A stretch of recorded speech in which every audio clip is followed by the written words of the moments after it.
za ku samu manyan rahotanni bisa jarida News TV.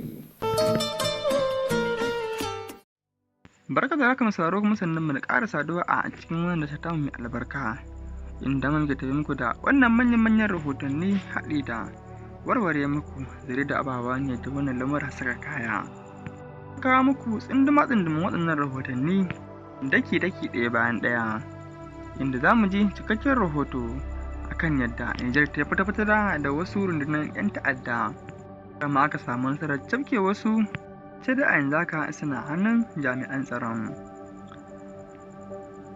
Kuma rikicin siyasa da yake ta kunno kai a jam'iyyu daban-daban, inda kuma za mu fara muku da jam'iyyar NNPP wanda injiniya Rabi'u Musa Kwankwaso yake jagoranta, kuma fafatawa da shugaban ƙasa Bola Ahmed Tinubu yake yi da ɓangarori da dama, ga kuma yacca lamarin siyasa kunno kai. Ganin da lamarin ya kasance, amma kafin nan sauraro da har kai bako ne a wanda ta mai albarka, ka dangwala mana da suka rafa da ƙarar sanarwa domin kasance tare da mu a kodayaushe da zarar mun saki manyan rahotanninmu. Lallai lamarin ya kai lamari, inda jami'an sojin Nijar suka yi caraf da wasu mukarraban wasu dakarorin 'yan ta'adda, inda kuma a bincike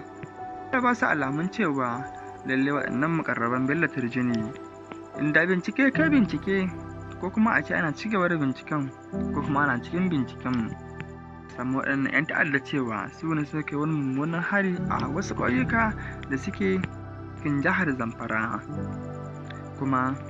kwamandan wannan runduna ya miƙe tsaye a kan wannan lamari don ganin ya kawo bayan waɗannan 'yan ta'adda da kuma bincikarsu, inda 'yan uwansu suke, don ganin su ma an rufan musu an daƙon sauran nasu. Misali kar daga shafa kana tare da mu ne bisa wannan ta mai albarka mai suna jarida News TV, kuma kar ta yawanta subscribe Allah ya bisa wannan ta mai albarka. Ga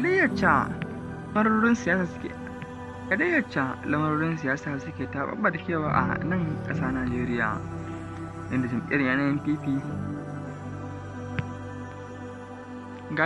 lamurruka suke ta rincaɓawa a nan ƙasa Najeriya, inda jam'iyyar NNPP take ta taɓurza da wasu, amma ficewar wasu daga cikin jam'iyyar hakan ya ɗaga wa jam'iyyar hankali matuƙa, inda suke tuntuɓar wasu daga cikin da ma na cikin jam'iyyu cewa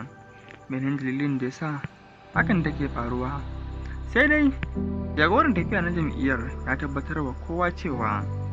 duk wanda zai iya zama da jam'iyyarsu a cikin tafiya da gaskiya da kwanciyar hankali to ya zauna,